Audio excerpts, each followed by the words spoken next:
script. Unfortunately, one of our panelists, Anand Gandhi, is he's missed his flight, so he's a bit delayed. So we're going to continue with the panel, the script. Ashvin, Kumar and Paromita Vohra speak to Vishwajyoti Ghosh about writing the script. Ashvin Kumar, he is the youngest Indian filmmaker with an Academy Award nomination. He's also the first Indian to be nominated at the IFA with Little Terrorist. Inshallah Football, first banned, then awarded India's highest honor for cinema. Also Asian Cinema Fund, Special Jury Mention Dubai, Silver Conch Mumbai. Its sequel, Inshallah Kashmir, released free of charge on India's Republic Day and received 40,000 views in a week. It also won the National Film Award for Best Investigative Film in 2013. Ashvin is currently working on a fiction feature film called Noor. It won the prestigious Asia Pacific Screen Academy's Children Fund and was selected for Mahindra Sundance Screenwriters Lab. His other works include Road to Ladakh, Dazed in Dune, and The Forest. Paromita Vohra is an award-winning filmmaker as well and writer whose work focuses on feminism, urban life, desire, and popular culture. Her documentaries as director are Partners in Crime, Morality TV, or Loving Jihad, Ek Manohar Kahani, Q2P, Where's Sandra, Work in Progress, Cosmopolis, Two Tales of a City, Unlimited Girls, A Woman's Place, and Annapurna. She has also written in the internationally acclaimed film Khamosh Pani, that's Silent Waters. She teaches writing for film as visiting faculty in several universities around the world and writes a popular newspaper column in Sunday Midday and is currently working on a book about love in contemporary India. Our moderator is Vishwajyoti Ghosh. He is a graphic novelist, cartoonist and columnist based in Delhi. His creation Full Toss, a cartoon column, is run by the Hindustan Times Sunday edition in the edit page. He is the author of the critically acclaimed graphic novel Delhi Calm, a political graphic novel set during the emergencies of the 70s. Times New Roman and Countryman, authored by him, is an interesting visual book of classified ads. He is the founding member of the Power Collective and also remains an active and dynamic participant in the graphic comics artists collective projects and works often with graphic artists from different parts of South Asia. I'd like to invite all of them on stage. Good afternoon, thank you for coming. We're going to construct script. I am Anand Gandhi meets Ashim Ahluwalia. Ashvin Kumar. Follow the work. Bit aware about the work. Interesting for me to step in and know a bit more the working process. I'm going to start with this whole temple of the script. Hitchcock once said that in fiction, the director is God, and in non-fiction, God is the director. Both of you have worked in fiction and non-fiction in different stages of your journey.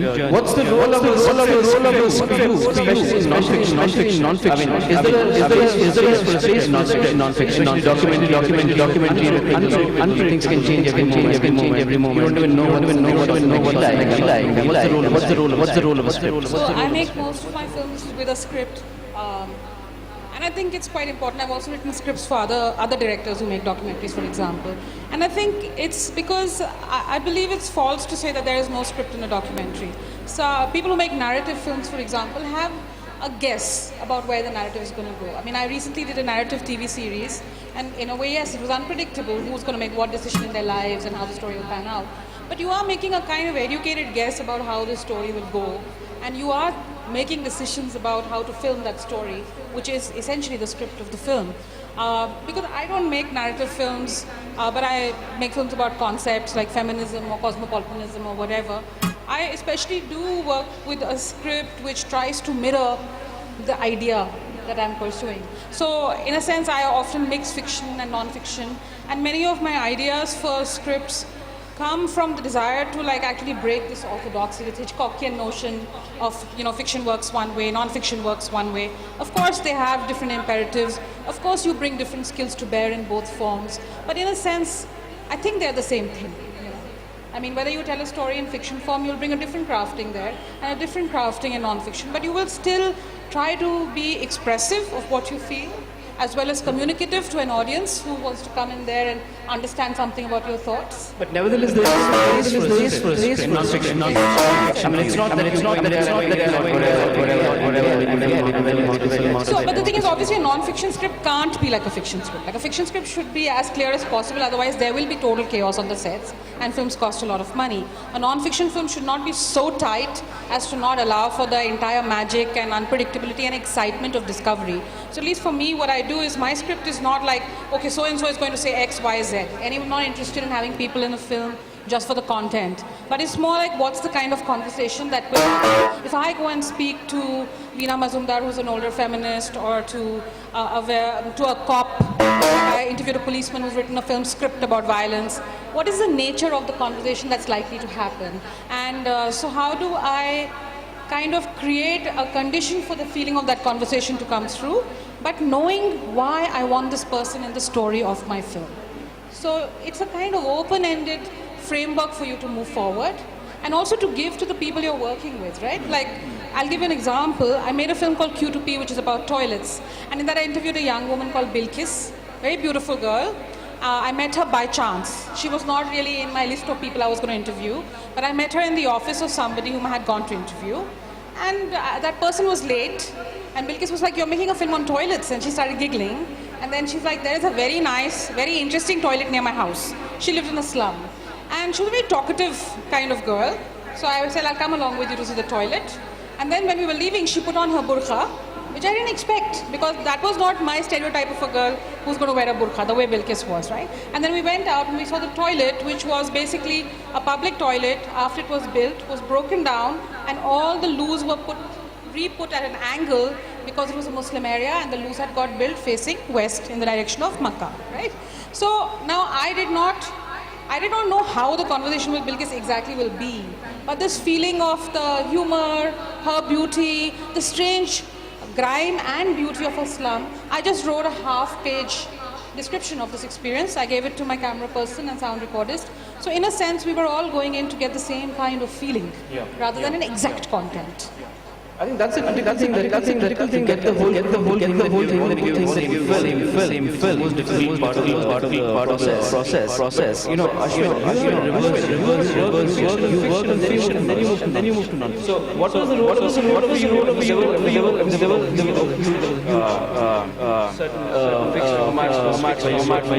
Fiction, and then you move to non-fiction. What was the role of script for you? Did it change from one form to the other? Yeah, I mean, actually, I started off as an actor. So, you know, one was very cognizant of the power of the moment and the magic that happens in the moment.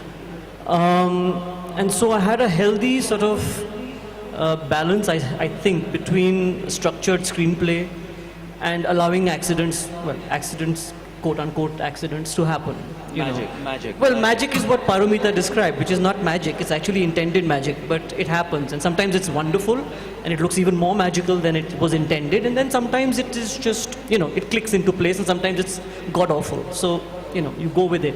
But to come back to your question, my process has always been to write a tight, structured screenplay, the Aristotelian hero's journey screenplay, but then leave enough in there, at least in my mind and the mind of all my crew, to allow, you know, I work a lot with kids, for example. Now, one of the things that I do is I never let the DP, the camera person, use lights which are on stands, you know, because that just comes in the way of kids moving around. I don't work with focus marks. You know, I don't tell the kid, go there because that light is going to come on you and we'll take that shot. You know, because you need to let them do what they do, and you need to find a way around them. So, as long as the intention of the scene is clear in my mind and the mind of my crew and mind of my actors, then I just let them fly. But it comes from a very structured screenplay. Like I know what part this scene is going to play in the film, and why it's important that it's there, and what I need out of it. You know, and I think sometimes the wonderful thing that actually ends up happening is that you get much more out. If you allow that process to just unfold on its own rather than try to say, no, say exactly this line and go exactly to this point, you know. There was another part of your question. Which was when you moved from fiction to non-fiction. Yeah, well, that was a very interesting move because the film that I had done just before I shot both my documentaries was an action film. It was called The Forest. It was a thriller, which means large parts of the film were actually storyboarded. So there was no movement there because it involved a leopard, and the leopard had to do certain things for the thrills to come through. So I had to storyboard it. But just as an aside, even with the leopard, I couldn't really predict what the hell it was going to do at the end of the day. So the storyboarding had to be flexible enough to accommodate that sort of. So moving from that very structured format where there was CGI, there were special effects, there were explosions, and all that stuff requires a lot of on-paper Hitchcockian design. Then from there to move to Inshallah Football, which was I never intended to make a documentary film. I went to Kashmir to make a feature. I went there on my recce trip for my feature, and about 10 days time I threw away the script. And I started shooting I started interviewing people from all over Kashmir to understand better what actually was happening over there. Because what I found with Kashmir at least was that none of the stuff that I had read up about was actually the reality of what was actually happening there. So I had to learn in fact, the reality of people's lives in Kashmir. And in the process of doing that, I was shooting.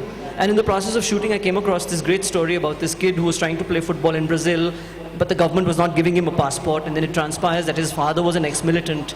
And I thought that was a great story to tell in terms of a metaphor for what was happening in Kashmir or any part of the country which is under Armed Forces Special Powers Act and so on. So I came to it from that point of view. But even that structure, for instance, that was a totally unstructured film in the sense that I knew my protagonist, I knew what his dilemma was, no passport. I knew that he wanted to do something, like he had a passion, football, and I thought that was a nice cocktail. I didn't know Umar Abdullah would read an article written about us filming with him and then actually get him his passport while we were filming. So that's one of those sort of magical experiences that you have while you were shooting. In fact, I don't like Umar Abdullah. He took away my ending. I mean, the ending was not supposed to be the happy one, where the kid gets his passport and goes to Brazil, because that's not what really happens in Kashmir. What happens in Kashmir is that kids, they want to play football and they don't get to go anywhere. They just get stuck there, and there's militant and so on and so forth. So I felt a little deceived by him. But anyway, so he came in with, so as you can see, I was just rolling. I was rolling. A, there was no script. There was a scenario. There was no script.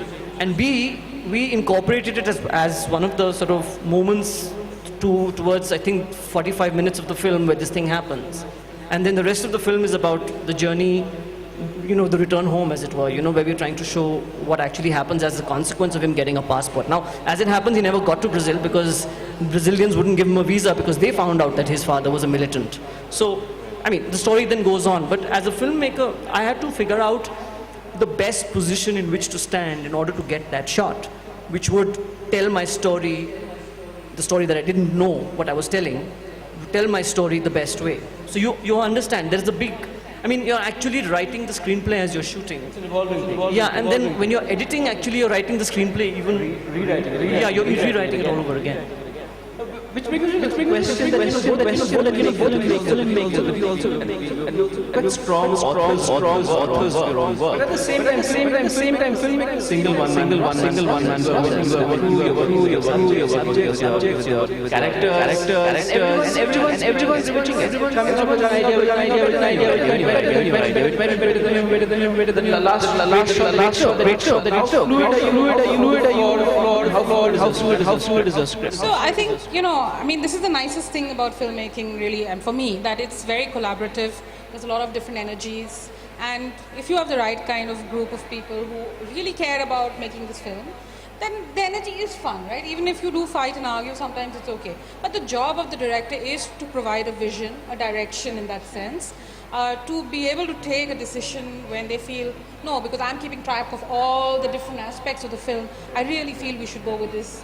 And I guess it's the crew trusting and believing in the director's fairness and not just their egomania, so that they say, okay, we'll go with you. We have decided to, every film in that sense is a kind of proposition. It's a proposition to the people who agree to be in your film. That, I have this thought, I have this question in my mind, and I think if I start filming with you in this way, this question might get answered, right? And I'm going to try to answer it without somehow reducing your truths, without just using you as a puppet for my own film. And somehow this film is made even with the people who are in your film. So you try to have a conversation that is equal. It's not just like, oh, I got what I want from you, and now I'm getting out of here. And I think it is exactly the same also with your crew members, you know. And nobody's perfect, so obviously you make some mistakes and you get angry with each other. But I think for me the most telling thing has been that in every film that I've made, I think you can see clearly that it's made by me. But depending on who was the camera person or the editor, there is something different about the film because they bring something else.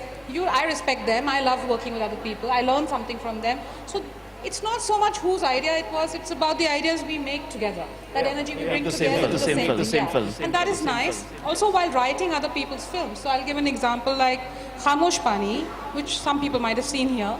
Now Sabiha Sumar, who's the director of the film, is completely different in the way she makes films and tells stories than I am. Like we're almost opposite. And I think the interesting thing that happened is her tendency is to tell a very good, broad, simple story. My tendency is to tell a lot of detailed, textured, many windows, layers. Like I want to have many things in one place, right? And actually the two things coming together formed an interesting third thing. We're not in contradiction, but we found a way to mash those two things. Now there, because I was the writer and she was the director, I defer to her desire to make a film that is essentially a simple film that tells a story in a linear form, not my tendency. But I say that's the proposition she has made. Now let me see what I can do that's my thing, keeping in mind that that's the basic proposition of the film. So I think in that way it's very exciting because you not only discover what other people can do, what can happen out of a story, but what you can do. Every time you discover a new thing you can do because you're with different people. So it's like having many love relationships. It's also very schizophrenic for you because you're only I wouldn't make it. I mean, I wouldn't have thought of making it, right. Ashvin, you are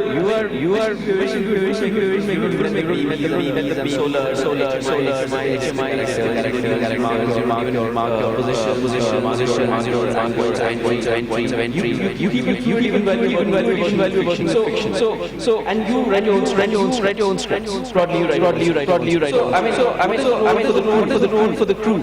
Oh, it's an enormous role. The crew for me basically are like my family on a set. I mean, the more I can divest on my art director, on my camera person, on my editor, the more me time I have in terms of with the script or with my actors. And it's critical for me that once I've sort of set up a template of what has to be done, that once I step on the set, I know it's going to look and feel and sense the way I had imagined it. Right. And that can't be done with just me sort of setting out very strict guidelines. I mean, it's very much like you want to be surprised by your actors in the moment.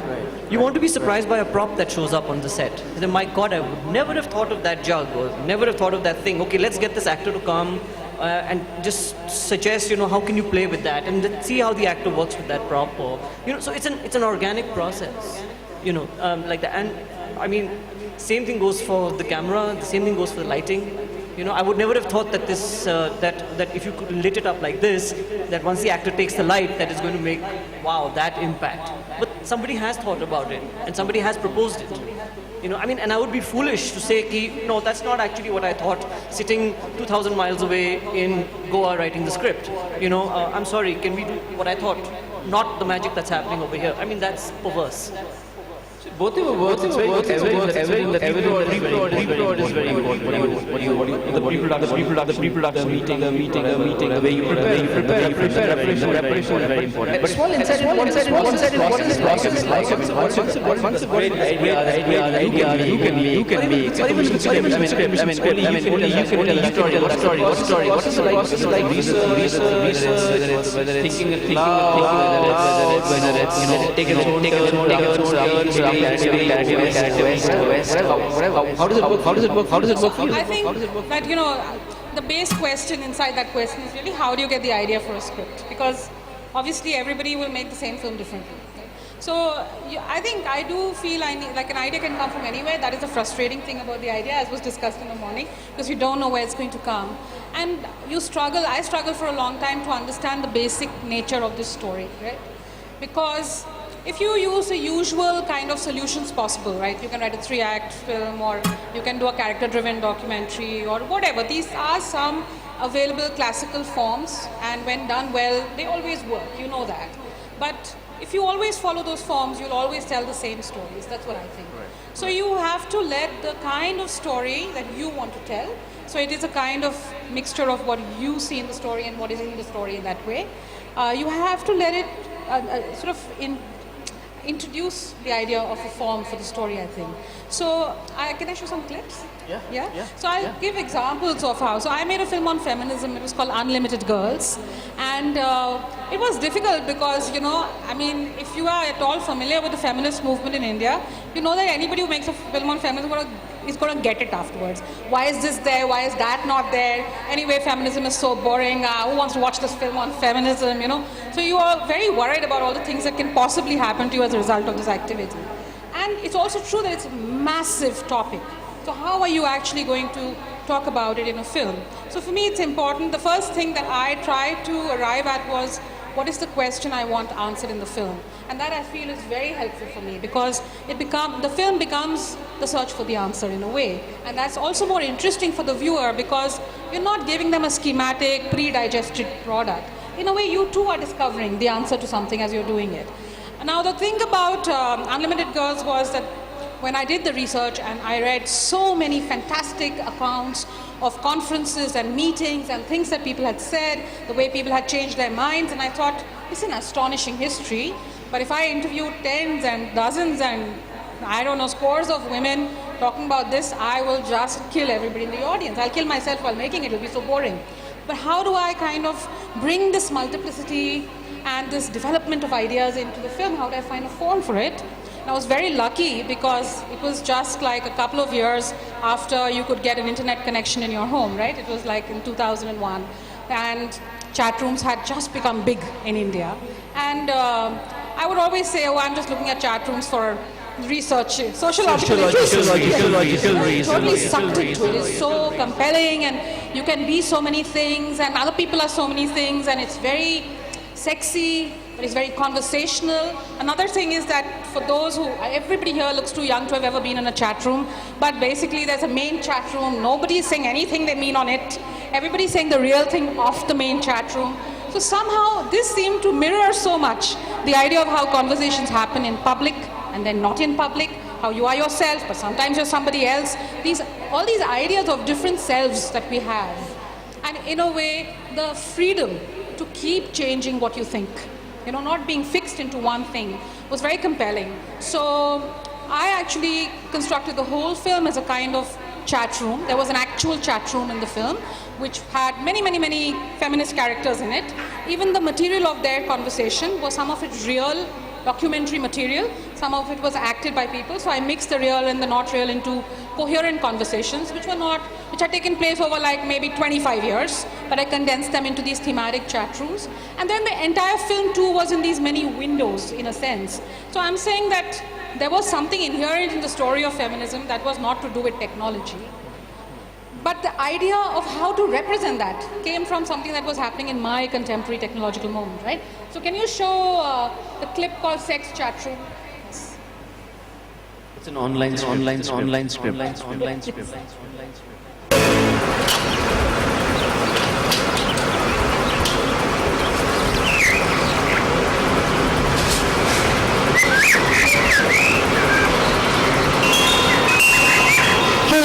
Organization has put up an online petition asking for more ladies buses for the university to combat eve teasing. Chunky, I don't know if I want to sign that. I'm bored of all this protectionist attitude. Why? You enjoy sexual harassment. Thanks for the support, Attila. The sisterhood lives. The law has to tackle the crime, not just put a lid on it. What will change with this? Men aren't going to change overnight, so till then at least girls can travel safely to college. Boys have to learn that no means no. It's not so easy for many girls to have the courage to say no. Can we just talk about the girls who want to say yes? Sorry? I don't mean yes to sexual harassment. Whenever we talk about sex and women, it's about rape, assault. If we only teach women to fear sex, then how are we supposed to feel good and free about it? No one is stopping you from any lifestyle. See, immediately, I'm a bad girl with a lifestyle. Where is the room for eroticism within us? It's okay for Western women to talk about sexual liberation. In our country, there are many other problems to solve. Yeah, no sex please, we are Indian. When I watched movies as a kid, I thought Indians don't kiss, only white people.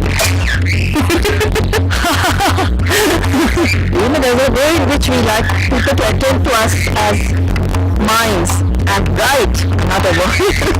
So it's distracting yourself from your body all the time.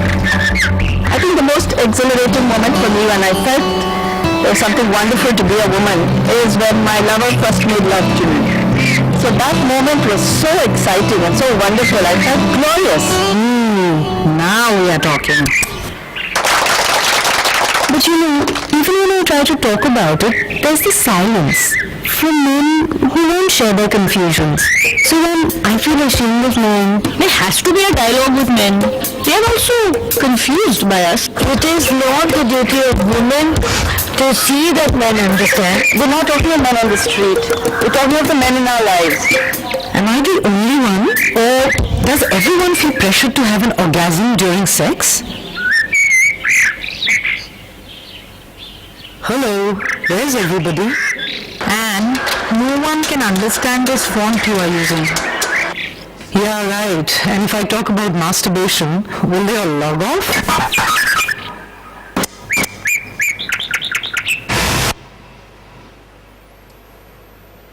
So, I mean, yeah, this is kind of like the kind of possibility to discuss many different things, to see that everybody is in one room but they disagree with each other, and feminism is kind of made up of all those different ideas. Another film I made, it's called Where's Sandra, was about the stereotype of Catholic girls from Bandra, which is a suburb in Bombay, and they're called Sandra from Bandra.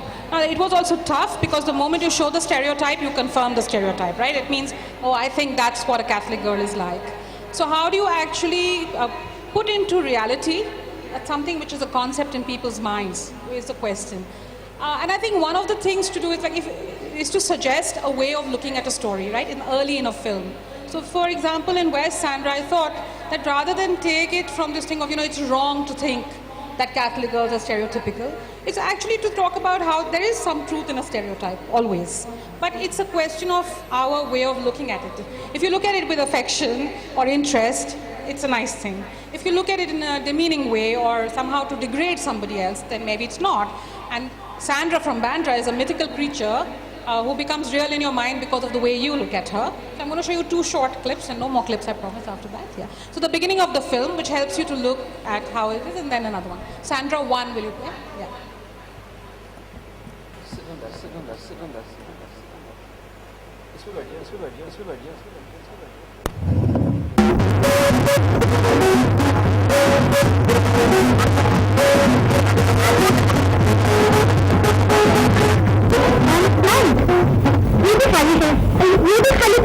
Nothing less. Very warm. Nothing young.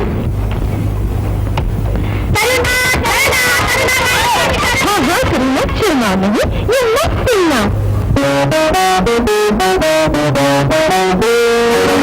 I always liked the girl on the side of the picture. The one in the dress. The one whose love story it wasn't. Unlike the girl who got the guy, her eyes were always shining, but not with tears. She seemed always ready for a laugh, for a song, for a good time. They told me her name was Sandra. Sandra 2.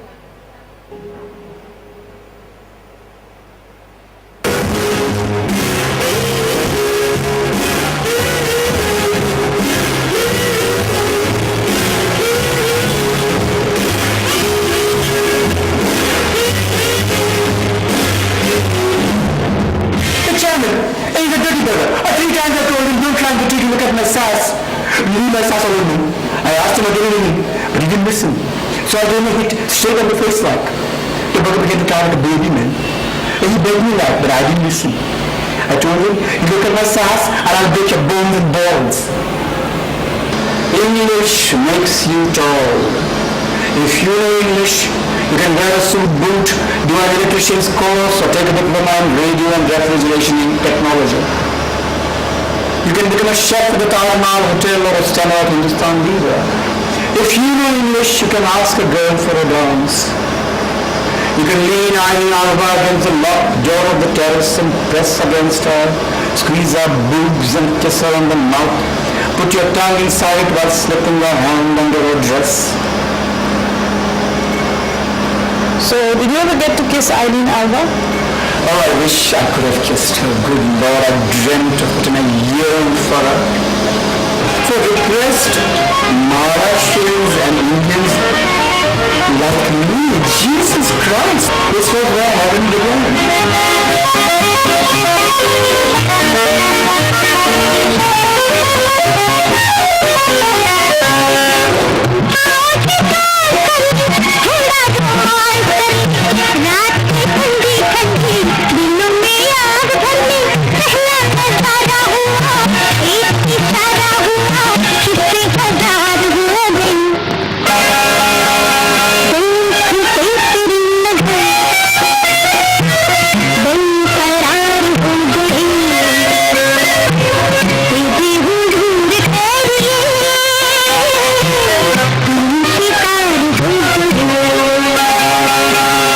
Differentiation, you know. Very Bombay, informed. It's also actors very found material in itself. Bollywood. It's like you're reinterpreting Bollywood yet again. 20th century characters. Real people like Nagar who also talking about there. What I'm trying to ask you here is, in that case, how does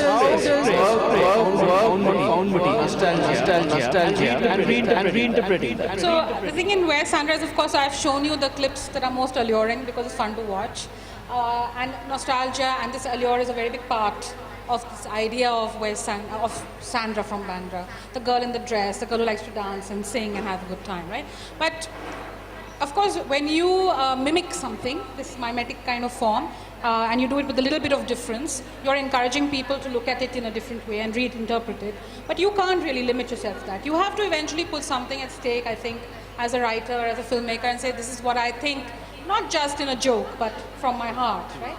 So eventually, the idea that this stereotype can reduce you is something you have to find a solution for, not just using the found material, but suggesting something of your own in the story. So what actually happens in the second half of the film is that I interviewed 5 women who all live in Bandra and whose names were actually Sandra. So in a sense, you're saying, okay, now I can't be showing you stereotypes, but when you meet the 5 Sandras, what you see is some women who are very much like the stereotypical idea, some women who are not at all like that idea, some women who are very irritated with the idea, some women who think it's actually a pretty cool thing. So you get a kind of your own sense of multiple feelings about it. You have to create some idea which communicates that and doesn't just sort of, cannibalize pre-existing material. But on the other side, your premise, where you were, it's very idea is something chance to one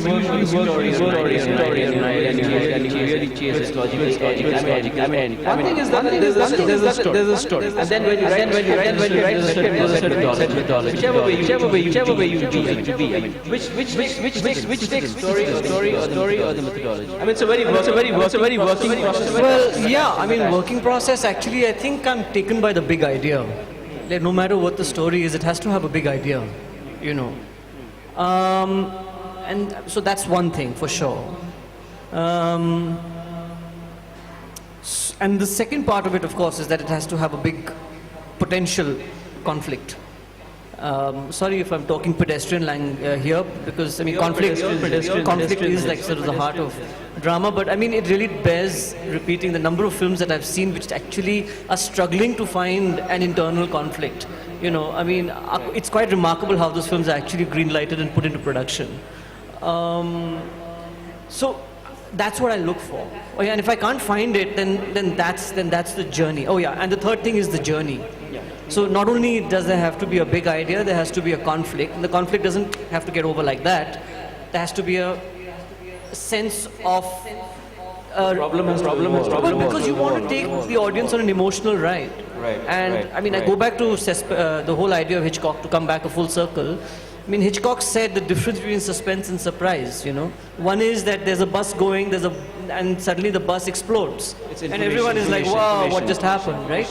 And then there's a bus going and the camera, sort of the old lady and young kid sitting, and the camera pans down, tilts down, and you see there's a bomb underneath them. And the bus is going, and it's going, and it keeps going. And you're in it, you know, you're watching that. Now that is the journey, you know, that's the journey that I look for. That's what I'd like to...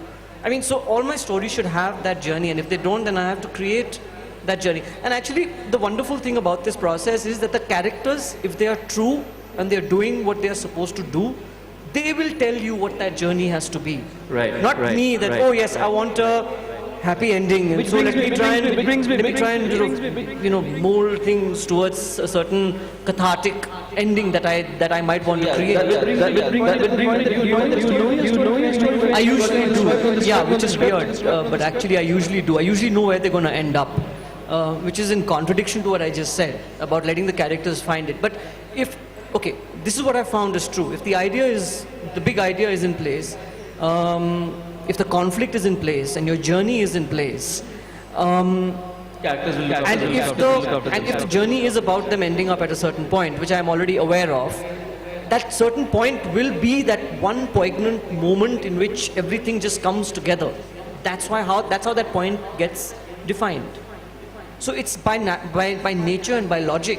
And it's all logical. There's no rocket science in this. I mean, there's a lot of creativity, of course, but this actually just logic and putting your ear very close to the ground and listening to what these characters are telling you, what they want to do. They may not want to do what you want them to do. And there's a constant struggle with that, you know. But if you listen to what they want to do, they will take you to that point. And the catharsis may not be, you might not have the audience coming out of the theater saying what you thought they will say when they come out, for example. But that's the point at which the film should end, because that's where, you know, that's where we are all going with this journey. Any influence in particular script, especially the script. There's a lot of reason watch as many films. Any influence you think? Well, I think it's not like no, like Paromita. I think I enjoy layers. So any filmmakers that put layers into their films, and especially unspoken layers. I mean, the Coen brothers, for instance, you know. I mean, they have a really, what is the polite way of saying this, whacked out take on life, you know, for instance. And you're never quite sure what those characters are all about, but they give you just about enough information for you to join a few dots. But the rest of it is just left to your world experience, your imagination, how you perceive the human condition, and how much you may have or may not have read. You know, and that kind of open-ended meaning that can be created out of certain interactions on screen is, I think, what I go for. So any filmmaker, Charlie Kaufman, for instance, who does that, Inarritu, any of the Mexican filmmakers, Alfonso Cuarón, you know, any of these guys, Zhang Yimou. So anybody who sort of tries to go beyond the straightforward, linear, one-level narrative, you know, one-tone narrative, I mean, is something that I find very interesting. Yeah, the multi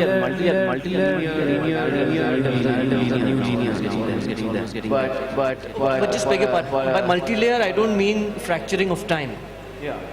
I don't mean shortcuts, amores perros and all that. I mean that's not multi-layer. I mean in terms of, you know, there is a internal conflict of character and there's the external. I mean external is what you see as a plot. But what is happening inside? And how can I access that insight? And the filmmaker doesn't allow me the luxury of clarifying what that insight is. He hints at it, or she hints at it rather. And that's what I enjoy. I'm afraid we're running short of time for the discussion. This is a real gossip question. Any particular film you thought the script was better than the film? Besides your film.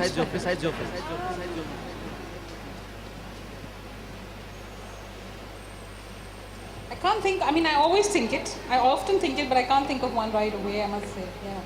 We'll open the audience.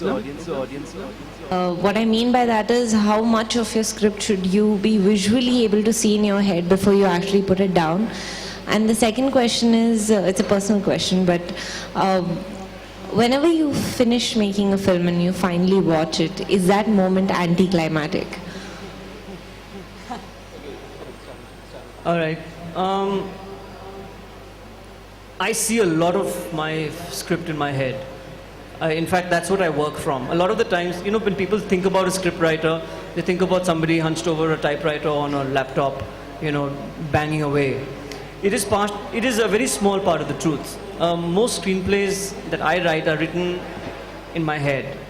And when I have those eureka moments, they usually are images or a sequence of images, you know, which I then just have to transfer onto a piece of paper so that it's there, you know, so that I've kept it. I mean, I'm going to answer the second question. It's not anticlimactic, it's kind of modifying, and you feel sometimes you feel very happy, sometimes you feel it's horrible what you've done. And also the way you look at your own film changes a lot with the audience, you know. Like, I mean, if an audience is loving your film, you feel, it's such a great movie. And if you feel the audience is not totally into it, all the flaws in it start glaring out at you. It's actually after quite a bit of time after you've made a film that you begin to see it really for what it is. And sometimes realize your film is actually quite good and you have given it gali in your mind for no reason. And sometimes a film which you're like, people are so stupid, they don't understand how good my film is. When you watch it after a long time and you're like, you know, lots of nice things in this film, but I didn't quite manage to do X or Y. So you need that distance. Immediately afterwards, it's just too horrible and you're actually kind of relieved that it's over. And one part of you wants everyone to see it, another part of you wants nobody ever to see it at all.